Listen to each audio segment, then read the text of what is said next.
Գնումների ոլորտում կոռուպցիոն հնարավոր դրսևորումները բացառելու նպատակով կսահմանափակվեն պետական բարձրաստիճան պաշտոնյաների ու նրանց ընտանիքի անդամների հետ փոխկապակցված ընկերությունների մասնակցությունը գնման գործընթացին։ Փոխկապակցված կհամարվեն պաշտոնյայի ամուսինը, պաշտոնյայի կամ նրա ամուսնու զավակը, ծնողը, քույրը, եղբայրը, ինչպես նաև համատեղ բնակվող անձը։ Մասնակցության պայմանները սահմանում են ըստ ազդեցության հետևյալ 4 մակարդակների։ Առաջին մակարդակը հանրապետության նախագահը, ազգային ժողովի նախագահը, վարչապետը, փոխվարչապետերը, ֆինանսների նախարարը եւ վերջինիս այն տեղակալը, որը համակարգում է գնումների ոլորտը, այս դեպքում փոխկապակցված ընկերությունները չեն կարող մասնակցել որևէ գնման գործընթացի։ Երկրորդ մակարդակը վերաբերում է վարչական ու քաղաքական պաշտոն զբաղեցնող անձանց, բացառությամբ ազգային ժողովի падգամավորների եւ համայնքի ավականու անդամների։ Երրորդ մակարդակը անկախ պետական մարմինների եւ ինքնավար մարմինների անդամներին, այդ թվում կենտրոնական բանկի նախագահին, նրա տեղակալներին, մարդու իրավունքների պաշտպանին։ Իսկ չորրորդ մակարդակը վերաբերում է առաջինից երրորդ մակարդակներում չներարված պաշտոնյաներին։ Այս դեպքում փոխկապակցված ընկերությունները կարող են մասնակցել գնման գործընթացներին պայմանով, որ եթե պաշտոնյան ներառված է մրցույթի հանձնաժողովի կազմում, ապա պետք է հայտնի ինքնաբացարկ եւ դուրս գա հանձնաժողովի կազմից։ Ընկերությունների կողմից փոխկապակցվածության արգելքի խախտման դեպքերը կքննվեն կոռուպցիայի կանխարգելման հանձնաժողովի կողմից, եւ եթե վերջինիս եզրակացությամբ կարձանագրվի խախտման փաստը, ապա պատվիրատուն պայմանագիրը միակողմանիորեն կլուծի,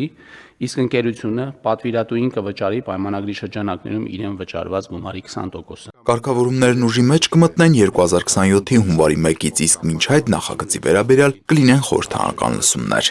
Նախարար օգտվելով առիթից այս բոլոր նյուանսները պետքա քննարկել։ Պիտի նես լուծումներ տանք, որ հասարակությունը հավատա, որ այս process-ը ստերիլ է։ Ապա կրթության, գիտության, մշակույթի եւ սպորտի նախարարը ներկայացրեց ուսուցիչների կամավոր ատեստավորման համակարգի հերթական բարեփոխման փաթեթը, նախ տեղեկացնելով, որ այսօրվա դրությամբ 9602 ուսուցիչ, որը կազմում է ուսուցիչների շուրջ 31%-ը, արդեն իսկ հաջողությամբ հաղթահարել է կամավոր ատեստավորման գործընթացը եւ բարձրացված վարձատրություն է ստանում։ Ամենաբարձր բալ ստացող 13 ուսուցիչ ստանում է 700,000 դրամ, կա 600-ից 700,000 դրամ ստացող 70 ուսուցիչ, 500-ից 600,000 դրամ ստանում է 220 ուսուցիչ, 400-ից 500,000 ստանում է 1362 ուսուցիչ, 300-ից 400,000 2952 ուսուցիչ։ Իսկ ինչ փոփոխություններ է առաջարկում նոր նախագիծը։ Մեր ուսուցիչները բացի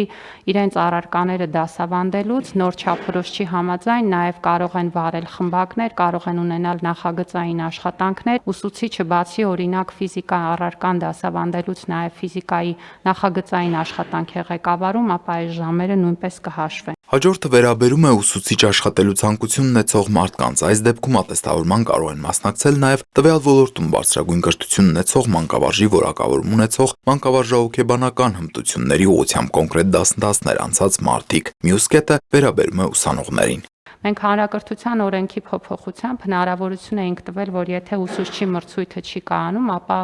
մանկավարժական կրթություն ստացող ուսանողը կրթության վերջին տարում կարողանա դասավանդել։ Ժաննա Անդրեասյանը նաև ներկայացրեց կառավարության չզեկուցվող հարցերից մեկով լավարկված գործող կարգը, որը վերաբերում է արտադպրոցական հաստատությունների մանկավարժներին, արվեստի, սպորտի դպրոցների մանկավարժներին, որոնք նույնպես 2023 թվականից ատեստավորման հնարավորություն են ստացել ԵԼԻ կամավորության հիմունքներով։ Համատեղությամբ աշխատելու դեպքում նրանք կարողանան համատեղության վայրից նույնպես ստանալ լրավճար, եթե համատեղության վայրում նույն ուղղությամբ են դասավանդում։ Այս հստակեցումը այս պահին կարող է վերաբերել շուրջ 290 մանկավարժների, որոնք արդեն ատեստավորված են։ 77.2%-ը ատեստավորված մանկավարժների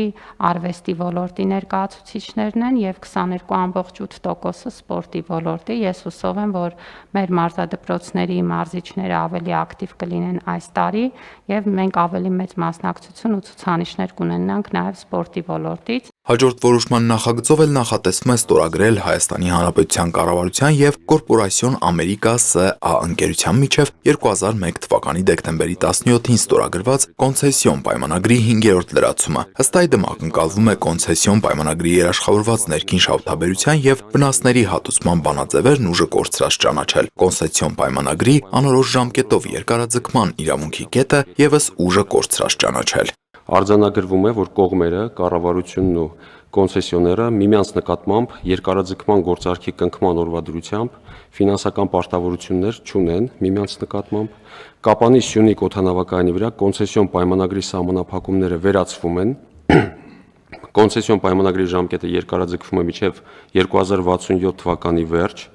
կոնցեսիոները պարտավորվում է իրականացնել 425 միլիոն ԱՄՆ դոլարի չափով կապիտալ ներդրումներ, 425 միլիոն դոլարի չափով ներդրումները ըստ նախարարի տեղակալի պետք է իրականացվեն մինչև 2033 թվականը։ Մաստեր պլանը գործադիրին ներկայացնելուց հետո 4 ամսվա ընթացքում կառավարությունը կամ պետք է հաստատի կամ հիմնավոր մերժի այն։ Փոխվարչապետ Մհեր Գրիգորյանի խոսքով, եթե լրացումը ստորագրվի, այդ օրվանից սկսած Կապանի օդանավակայանը կարող է շահագործվել որպես միջազգային օդանավակայան, այսինքն մեր երկրում կունենանք երկրորդ միջազգային օդանավակայանը։ Արմեն Սիմոնյանը տեղեկացրեց նաև, որ քննարկում են դեպի Շիրակ օդանավակայան լրացուցիչ եվրոպական ուղղություն ավելացնելու հարցը։ Տիգրան Ուղակիմյան, Հորիզոն։